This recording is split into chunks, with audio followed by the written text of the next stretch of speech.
اما عائشہ فرماتی ہیں کہ میں نے ایک دفعہ جب حضور کے بیماری کے آخری دن چل رہے تھے تو میں نے دیکھا کہ حضور بھی سیدہ سے بڑی محبت کرتے تھے اور سیدہ بھی نبی پاک صلی اللہ علیہ وسلم سے بڑی محبت کرتی تھی۔ جب آپ تشریف لاتے تو سیدہ اٹھ کے استقبال کرتی، اور جب آپ آتی تو حضور شفقت سے اٹھ کر اپنی بیٹی کا استقبال کرتے۔ تو اما عائشہ فرماتی ہیں کہ حضور کے بیماری کے دن تھے تو میں نے ایک آخری دنوں میں دیکھا کہ سیدہ فاطمہ نبی پاک صلی اللہ علیہ وسلم کے پاس آئیں اور حضور کے ساتھ سرگوشی کی، اور جو ایک باپ اور بیٹی کا پیار کا اظہار ہوتا ہے وہ کیا۔ تو سیدہ کو دیکھا حضرت عائشہ صدیقہ رضی اللہ تعالیٰ عنہ نے تو آپ رونے لگی۔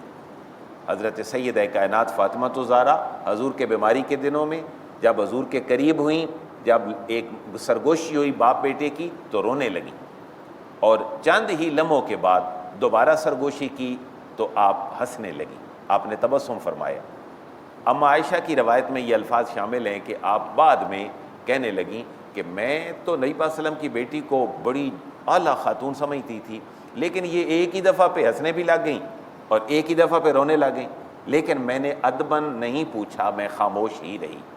بعد میں نبی پاک صلی اللہ علیہ وسلم کا وصال ہوا چند دنوں کے بعد، تو اما عائشہ فرماتی ہیں بعد میں نے سیدہ کائنات سے پوچھا کہ حضور کے بیماری کے دنوں میں آپ کے پہلے رونے اور ہنسنے کی وجہ کیا تھی؟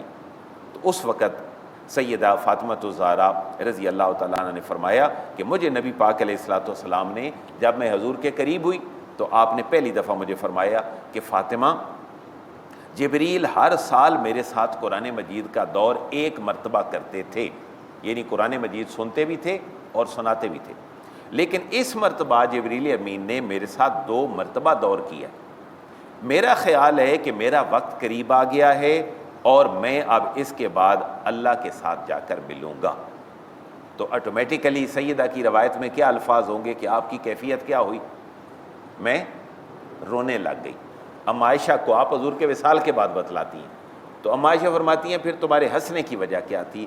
تو آپ فرماتی ہیں کہ میں جب یہ پریشان ہوئی، میں نے پریشانی دیکھی تو نبی پاک صلی اللہ علیہ وسلم کے قریب میں پھر جب ہوئی تو اس وقت حضور نے فرمایا کہ فاطمہ تم پریشان نہ ہو، تم کیا اس بات پر راضی نہیں ہو کہ میرے جانے کے بعد میرے گھر والوں میں سے تم سب سے پہلے آ کر مجھے ملو گے؟ اور ایک اس روایت کے اور بھی الفاظ ہیں کہ اے فاطمہ تم امت کی تمام عورتوں کی سردار ہو، کیا تم اس بات پر راضی نہیں ہو؟ یعنی 2 جملے کہ میرے وصال کے بعد تم سب سے پہلے مجھے آ کے ملو گی، اور کیا تم اس بات پر راضی نہیں ہو کہ تم ساری عورتوں کی سردار ہو؟ تو آبویسلی سیدہ نے کیا کہا، آپ کی کیفیت کیا ہوگی؟ آپ نے تبسم فرمایا۔